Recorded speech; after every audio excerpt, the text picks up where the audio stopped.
사랑하는 성도 여러분, 오늘도 주 안에서 평안하셨습니까? 이 금요 기도회도 격상된 사회적 거리두기 조치에 따라서 가정에서 온라인으로 기대면으로 예배를 드리게 되었습니다. 불편하시고 또 집중이 어려우실 수 있습니다만 좀 더 신경을 쓰시고 더욱더 또 집중하셔서 예배를 잘 드리셨으면 좋겠습니다. 우리는 지난 시간에 지혜로운 청지기의 비유라는 말씀을 함께 나누었습니다. 그 청지기는 사실 옳지 않은 불의한 자였지요. 주인의 소유를 낭비하는 자였습니다. 그러나 주인으로부터 네가 보던 일을 세마라. 이 말씀은 결산하라는 거죠. 그래서 인수인계하라 이런 의도인데 이 말을 듣고는 해고와 실직 그리고 그 이후에 일어나게 될 장래, 불안한 장래에 대해 생각하고 궁리하고 계획하고 실행에 옮기게 되죠. 주인에게 빚진 자들을 일일이 불러요. 그리고 주인 몰래 그 빚을 대폭 탕감해 줍니다. 삭감해 준다는 것이죠. 이 일 또한 몰래 하기 때문에, 주인 몰래 하기 때문에 역시 불의를 행한다 이렇게 볼 수가 있어요. 그가 왜 이렇게 행한 것입니까? 실직한 이후에, 해고된 이후에 이 먹고 살 길이 막막해질 때에 도움을 받은 사람들, 자기가 주인 몰래 그 빚을 많이도 탕감해 줬잖아요. 그들 편에서는 은혜를 입은 것 아니겠습니까? 그가 베풀어준 그 은혜를 잊지 아니하는 사람들을 많이 만든 거죠. 그래서 그가 어려울 때 이 도움 받았던, 은혜 받았던 사람들이 기꺼이 그를 도와줄 것, 이렇게 생각을 한 것입니다. 요즘 말로 하면 일종의 보험을 들었다 이렇게 이야기할 수 있겠어요. 예수님께서는 그가 그 기회 그리고 시간을 놓치지 않고 앞일을 대비한 것에 대해서 칭찬해 주신 거지요. 16장 9절에 보면 이런 말씀이 있습니다. 내가 너희에게 말하노니 불의의 재물로 친구를 사기라. 그리하면 그 재물이 없어질 때에 그들이 너희를 영주할 처소로 영접하리라. 이런 말씀하셨어요. 이 불의한 재물, 이 불의한 의도에 따라서 세상적인 재물을 사용했잖아요. 그런데 그 재물로 친구를 사기라는 거죠. 친구를 사기라. 친구를 잘 사귀어두면 그 재물이 없어져요. 내가 오히려 어려워지고 내가 힘들어질 때 그 친구들이 도움을 받았던, 가난했을 때 은혜를 입었던 그 사람들이 너를 자기들의 처소로 영접할 것이다. 이렇게 말씀을 하신 것입니다. 그리고 지난번 마지막 절에서 이런 말씀도 하셨죠. 집 하인이 두 주인을 섬길 수 없다. 이렇게 말씀하시면서 너희는 하나님과 재물을 겸하여 섬길 수 없느니라. 이렇게 말씀을 하셨습니다. 자, 설명은 약하고요. 자, 오늘 본문이 이어지는데 14절에 보니까 바리새인들은 돈을 좋아하는 자들이라 이런 말씀으로 시작하고 있는 것을 보게 되죠. 자, 결국은요. 너희는 하나님과 재물을 겸하여 섬길 수 없다. 예수님께서 이 말씀을 하셨는데 이렇게 하나님과 재물을 겸하여 섬기는 자의 예로 바리새인들을 지적하고 계신다. 이렇게도 우리가 볼 수가 있는 거죠. 근데 이 바리새인들이 예수님이 이 모든 말씀을 듣고 어떻게 했습니까? 비웃었다고 되어 있어요. 비웃었습니다. 자, 이 비웃음은 어떤 의미를 갖고 있을까요? 어떤 의미일까요? 사실 이런 겁니다. 감추고 싶은 것들. 왜냐하면 예수님께서 그 내면을 보시고 콕 집어서 말씀하셨기 때문이죠. 그러니까 감추고 싶고 감춰왔던 것을 들켜버렸다는 의미도 있을 수 있겠다는 거죠. 자, 15절에 보시면 예수님께서 바리새인들에게 이렇게 말씀하십니다. 너희는 사람 앞에서 스스로 옳다 하는 자들이나 너희 마음을 하나님께서 아신다. 사람 중에 높임을 받는 그것은 하나님 앞에 미움을 받는 것이다. 이렇게 말씀을 하죠. 바리새인들을 예수님께서 어떻게 지적을 하십니까? 사람 앞에서 스스로 옳다 하는 자들이라는 거예요. 그리고 사람 중에서 높임을 받는 자들이다. 이렇게도 예수님이 진단하고 계신 거예요. 결국은요, 사람 앞에서 사람 가운데 살아가는 자들이에요. 사람에게 잘 보이기 위해서 사람에게 존중받고 존경받고 높임받기 위한 것이 그들의 사역과 또 삶의 목적으로 작용하고 있음을 우리가 알게 되는 것이죠. 근데 그러한 모습, 그러한 자들은 하나님께서 미워하신다는 거예요. 혐오하신다는 거죠. 가증하게 여기신다. 이렇게 말씀을 하시는 겁니다.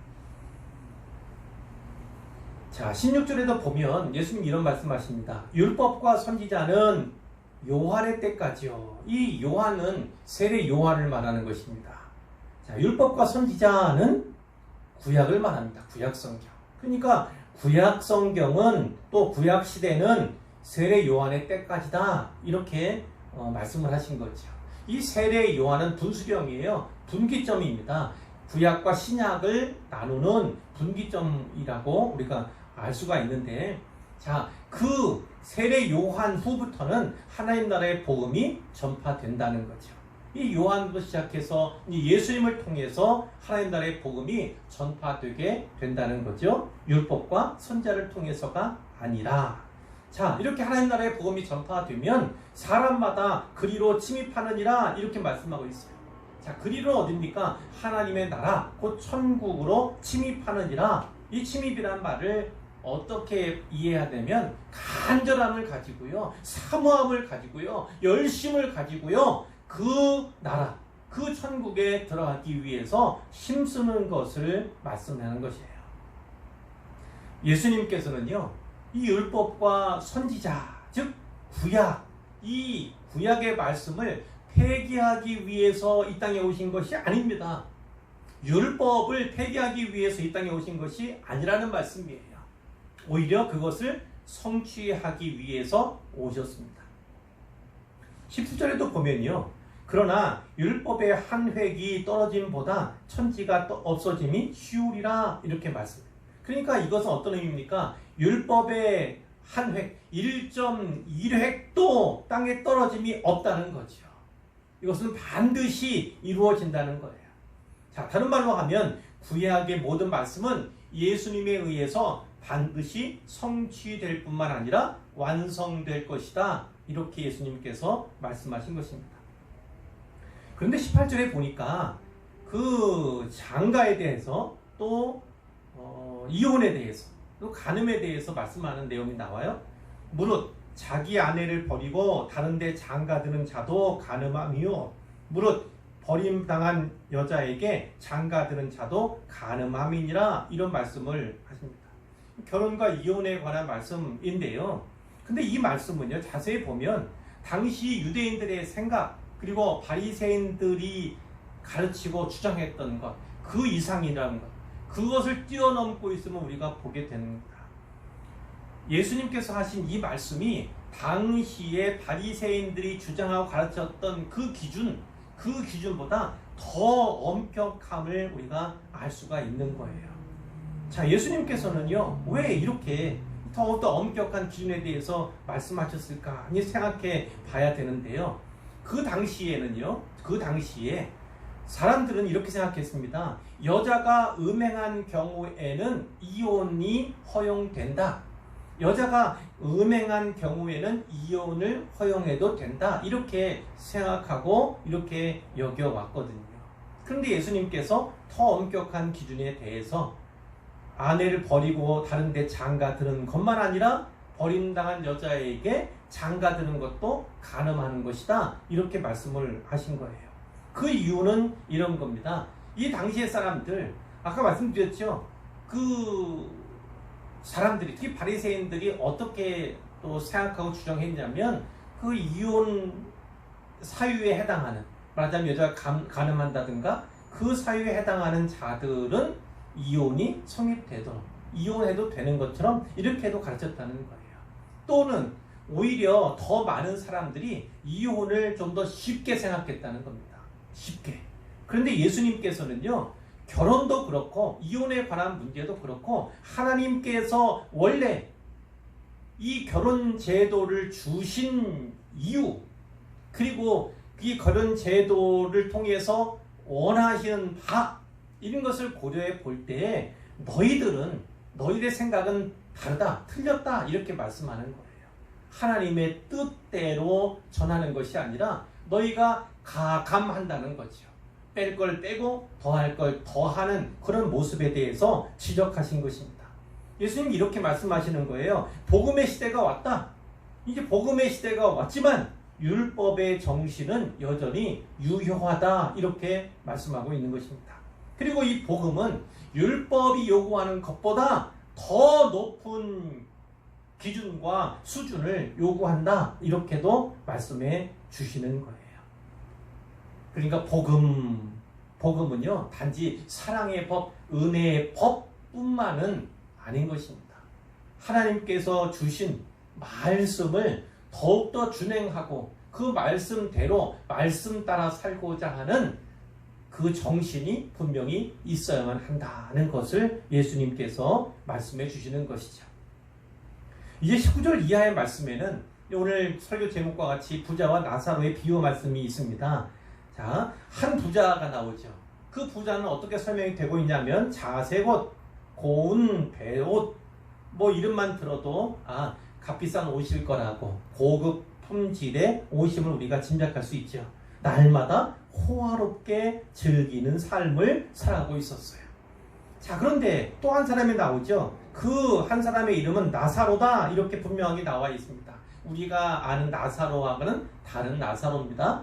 그 나사로라 이름하는 사람이 있는데 이 사람은 거지예요. 거지. 뿐만 아니라 헌대투성이, 몸에는 여기저기 상처투성이었다는 말씀이에요. 또 그의 대문 앞에 버려진 채 주인에게 버림받았어요. 그래서 대문 밖으로 내쳐진 그런 상태였습니다. 자, 그가 원하는 것이 있습니다. 부자의 상에서 떨어지는 것으로 배불리려 함이에요. 그러니까 음식을 동량하거나 뭐 그런 차원이 아니고 나눠주세요 이런 차원이 아니라 먹고 버리는 거, 남은 거 그것으로 배를 불리면 족하게 생각하던 그런 사람이었다는 것이죠. 심지어 개들이 와서 그 헌대를 핥더라, 상처를 핥더라 이렇게 말씀하고 있어요. 한마디로 말하면 이와 같습니다. 개와 같은 인생이에요. 사람이지만 가진 것이 없고 상처가 많고 버림받아서 마치 개와 같은 그런 인생을 살았다 이렇게 우리가 이해할 수가 있는 거예요. 그런데 22절에 보니까요 그 거지가 죽었어요. 근데 그 거지가 죽어서 어떻게 됐습니까? 천사들에게 받들려서 아브라함의 품에 들어갔다. 아브라함의 품에 들어갔다 하는 것은 천국에 입성했다는 거예요. 그리고 천국 잔치에 초대받았다 이런 의미도 아울러 또 들어있는 그런 표현이 바로 이 아브라함의 품에 들어갔다는 거예요. 자, 그런데 부자가 또 죽었습니다. 부자도 죽었다. 그리고 장사가 되었다. 공평하지 않습니까? 어찌 보면 인생이 공평할 수 있어요. 이 죽음이라고 하는 것, 그것이 원죄로부터 비롯된 것이긴 하지만 하나님은 여전히 공평하십니다. 부자도 죽고 또 거지도 죽어요. 그가 얼마나 귀하게 살았고 그가 얼마나 천하게 살았는가 그것을요 묻지 않고 따지지도 않고 죽음은 공평하게 물론 풍성한 삶을, 부귀한 삶을, 존귀한 삶을 누리다가 또 오래 살다가 또 하나님께 가는 사람도 있지만 그렇지 않은 사람도 있어요. 그렇지만 죽음이라고 하는 것, 죽음이라고 하는 그 차원은 분명히 하나님의 공평함을 보여준다는 거죠. 모든 사람은 다 죽는다는 의미에서, 그리고 살아온 날이 길든 짧든 다 하나님 앞에서 심판의 재료가 된다는 그러한 면에서 동일하다, 공평하다 이렇게도 우리가 볼 수가 있다는 것입니다. 자, 23절에 보면 근데 이 부자가 어떻게 됐습니까? 아브라함의 품에 안긴 것이 아니에요. 어디에 갔습니까? 천국에 가지 않았으니까 여기는 음부에 간 겁니다. 다른 편으로 하면 지옥에 가는 것이죠. 불못에 떨어진 거예요. 거기에서 고통합니다. 고통해요. 그런데 그가 멀리 눈을 들어서 보니까 아브라함과 그의 품에 있는 나사로가 보인 거예요. 아브라함도 보이고 또 나사로도 눈에 보인 것입니다. 자, 그러니까 이 부자가 이제 아브라함에게 말씀을 해요. 청원을 합니다. 그것이 세 가지로 나타나 있어요. 세 문답으로 이렇게 나타나 있는데요. 24절에 보면 첫 번째 이제 청원이 나타나죠. 부자가 아브라함한테 이렇게 말합니다. 아버지 아브라함이여, 나를 긍휼히 여기사 나사로를 보내어 그 손가락 끝에 물을 찍어 내 혀를 서늘하게 하소서. 내가 이 불꽃 가운데서 괴로워하나이다. 이렇게 이야기를 합니다. 아버지 아브라함이여, 이렇게 얘기하는 것은요, 아브라함을 아주 존경했거든요. 믿음의 조상으로 어느 누구나 유대인들은 다 아브라함을 존중하고 존경하거든요. 그래서 아버지 아브라함이여 이렇게 이제 부르는 건데요. 저를 긍휼히 여겨 주십시오.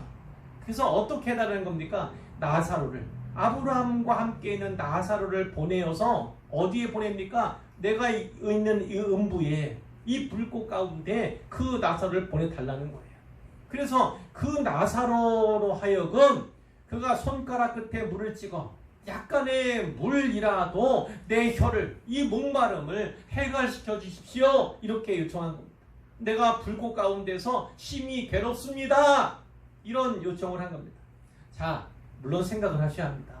천국이 아니라 이 지옥 불덩어리, 불모 속에서요, 이 불꽃 가운데서 무슨 천국을 소망할 수 있습니까? 얘기할 수 있겠습니까? 아브라함을 찾을 수 있겠습니까? 아마 그런 기회조차 있지 않을 거예요. 하지만 이것은 예수님께서 비유로 또 이야기로 말씀하신 것이기 때문에 이렇게 표현되고 있음을 우리가 주지를 해야겠죠. 그 요청에 대해서 아브라함이 뭐라고 합니까? 예, 너는 살았을 때 좋은 것을 받았고 나사로는 고난을 받았으니 이것을 기억하라. 이제 그는 여기서 위로를 받고 너는 괴로움을 받느니라. 이 부자는요, 일평생 살아가는 동안에 좋은 것을 누렸어요. 많은 것을 받았을 뿐만 아니라 그것을 한없이 누렸던 사람입니다. 반면에 나사로는요, 좋은 것이 아니라 고난을 당했어요. 고난을 받은 그런 사람이었어요. 그런데 이 하나님의 법에 따라서 이 천국에서는 이 나사로가 위로를 받는 반면에 지옥에서는 이 부자가 반대로 괴로움을 받게 된 거죠. 인생이요, 역전이 된 겁니다. 역전. 운명이 역전이 된 것을 우리가 보게 되죠. 26절에 아브라함의 말이 기록됩니다. 그뿐 아니라 너희와 우리 사이에, 천국과 지옥 사이에 큰 구렁텅이가 놓여 있어서 여기서 너희에게 건너가고자 하되 갈 수 없고 거기서 우리에게 건너올 수도 없다. 이렇게 분명하고도 단호하게 말씀을 하시는 것이죠. 사랑하는 성도 여러분, 그래서 개인이 죽잖아요. 개인적인 종말을 누구든 맞지 않습니까? 이 개인이 죽었을 때 하나님께서 내리시는 결정은 최종적이라는 사실을 기억하셔야 합니다. 한번 천국 가면 계속 천국에 있는 거고요. 한번 지옥 가면 영원히 지옥에서 살게 되는 거죠. 그 영혼이 불목 가운데서 고통을 당할 수밖에 없다. 절대로 여기서 저기, 저기서 여기로 옮겨지거나 그런 은혜를 구할 수 없다. 이것을 우리가 분명히 알아야 하겠습니다. 그리고 인생은 단 한 번뿐이에요. 한 번뿐. 단 한 번뿐인 인생입니다. 그런데 이 단 한 번뿐인 인생이 길든 짧든 그것이 선하든 아니면 귀한 삶이었든 간에 이 땅에서 허락된 그 인생 가운데서 자기 운명을 스스로 결정하게 된다는 거예요. 내가 결단하지 아니하면, 믿음에 결단하지 아니하면요, 나는 지옥 갈 수밖에 없다. 천국 가지 못한다 하는 사실을 분명히 알아야 합니다. 믿음의 결단이 그만큼 중요한 것이죠. 자, 두 번째 대화가 나오는데 27절입니다. 부자가 이렇게 말해요. 그러면 아버지여 구하노니 나사로를 내 아버지 집에 보내소서. 이번에는 이쪽에 올 수 없으면 내 아버지 집에 보내달라는 거예요. 내게 형제가 5이 있습니다. 그들에게 가서 나사로로 하여금 증언하게 해주십시오. 증언 어떤 겁니까? 진짜 와보니까 너무 고통스럽다. 이 것이 성경에 기록되어 있는데 또 가난한 자를 돌봐주라고 하신 하나님의 명령이 분명하게 성경에 기록되어 있는데 그 말씀을 따라라. 그 말씀을 좇고 준행하라. 그래서 이곳에 나처럼 오지 않도록 하라. 이런 이야기를 전해달라는 거예요. 그들로 이 고통받는 곳에 오지 않게 하소서. 그런 마음의 소원이 있었던 거죠. 그 입장에서는 뒤늦은 후회입니다. 그러면서도 내 형제들만큼은 이곳에 와서 나처럼 고통받지 않았으면 하는 그런 마음도 있었던 것이죠. 또 한편으로 이런 것도 있어요. 내가 만일 살아있을 동안에 이러한 메시지를 받았다면 나도 여기에 와 있지는 않았을 겁니다. 여기에 오진 않았을 겁니다. 이렇게 항변하는 투로도 읽힐 수 있는 부분이에요. 자, 이제 세 번째 대화가 29절 이하에 있는데요. 앞부분이네요. 아브라함이 그에 대해 이야기합니다. 그들에게 모세와 선지자들이 있으니 그들에게 들을지니라. 나사를 보낼 것이 아니고 누군가를 보내달라 할 것이 아니라 이미 모세와 선지자들이 있다는 거죠. 이미 구약에 전해진 말씀들이 있으니까 그 말씀을 듣기만 하면 된다. 그 말씀을 듣고 상고하고 준행하면 된다. 이렇게 아브라함이 말하는 겁니다. 세 번째 대화는 30절 이하에 있습니다. 자, 그랬더니 이 부자가 다시 한번 청혼을 하죠. 그렇지 아니하니이다. 아버지 아브라함이여, 만일 죽은 자에게서 그들에게 가는 자가 있으면 회개하리이다. 이렇게 얘기합니다. 죽은 자에게서 그들에게 가는 자가 있으면 그들이 반드시 회개할 겁니다. 이렇게 이야기를 하죠. 그러나 여전히 아브라함의 말은 단호합니다. 모세와 선지자들에게 듣지 아니하면 비록 죽은 자 가운데서 살아난 자가 있을지라도 고난을 받지 아니하리라 하였다. 이렇게 예수님 입으로 이제 말씀을 하시는 것이죠. 자, 아브라함이 어떻게 하겠다고요? 모세와 선지자들에게 들어야 한다는 것. 모세와 선지자들에게 듣지 아니하면, 즉 성경에서 들으라는 겁니다. 성경에서 듣지 아니하면, 또한 이미 그들도 충분히 들었다는 겁니다. 네가 충분히 들었던 것처럼 중요한 것은 듣는 데서만 그치는 게 아니에요. 듣고 말씀을 준행해야 되는 것입니다. 그것을 실행하고 실천해야지만 그 약속의 효력이 비로소 발생하게 되는 거죠. 죽은 자 가운데서 살아나는 자가 있을지라도 그들이 고난을 받지 않을 것이다. 이렇게 단호하게 아브라함이 이야기를 하는 거죠. 자, 이 말씀을 예수님이 하셨잖아요. 예수님께서 죽은 사람을 살리기도 하셨고, 이와는 다른 나사로가 있습니다. 그 나사로를 앞으로 살리시기도 할 거예요. 그리고 예수님 자신이 친히 죽은 자 가운데에서 살아나시겠지요. 그리고 죽지 않으시고 천국으로 올라가실, 승천하실 것입니다. 자, 예수님께서 말씀하시고자 하는 건 바로 이겁니다. 지식이 부족해서가 아니라는 거예요. 지식이 부족하기 때문에 지옥 가는 것, 지식이 부족하기 때문에가 아니라 그 마음이 돌과 같이 완악하기 때문이라는 거예요. 완악하기 때문에. 그러니까 듣기는 듣지만 그것을요, 내가 삶을 변화시키는 어떤 기제로서 역사하는 것을 스스로 막고, 그리고 그것을 따르거나 좇거나 준행하지 않는다는 거죠. 듣는 것 중요하지만 들으면서 그치는 건 아무런 의미가 없습니다.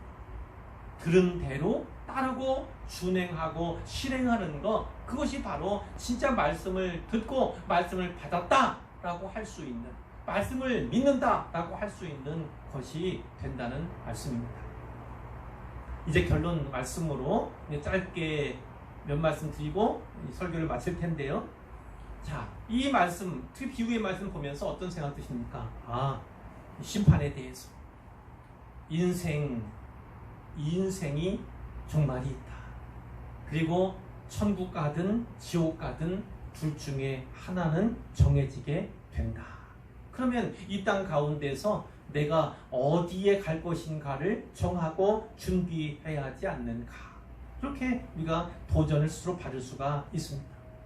천국 가는 것, 하나님 나라에 들어가는 것을 잘 준비하려면 어떻게 해야 한다고 주님께서 말씀하시는 것입니까?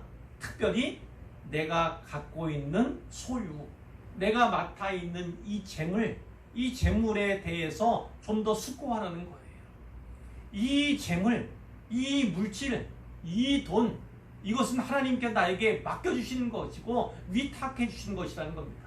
나는 주인이 아니고 나는 청지기일 뿐이라는 사실을 분명히 기억하라고 다시 한번 말씀해 주시는 거예요.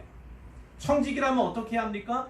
주인의 뜻에 따라서 주인이 기뻐하시는 것, 그리고 주님이 칭찬하실 것, 그리고 최종적인 결산, 그 결산을 준비하는 태도로 그 재물과 그 물질과 그 소유와 그 돈을 사용해야 한다는 것을 분명하게 또 말씀해 주고 계시는 것입니다.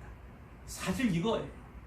돈을 얼마나 많이 가지고 있는가, 얼마나 많이 소유하고 있는가, 이것은 사실 중요한 문제가 아닙니다. 더 중요한 것은 내가 가진, 내가 맡은 돈이, 그 재물이 얼마이든지 간에 그것이 많든 적든 어쨌든 간에 그 재물을 어떻게 사용하는가, 그것이 인생에서 더 중요한 문제라는 사실을 우리가 잊어서는 안 되는 것입니다. 부자는 많이 맡은 자예요. 그렇기 때문에 더욱더 감사해야 하고, 그렇기 때문에 하나님 말씀 따라 그 재물을 사용해야만 하는 것입니다. 위탁받은 것이고 맡은 것이니까 또 맡겨주시고 위탁해 주신 그 하나님의 뜻, 주님의 뜻에 따라서 그 재물을 사용해야 한다는 것이죠.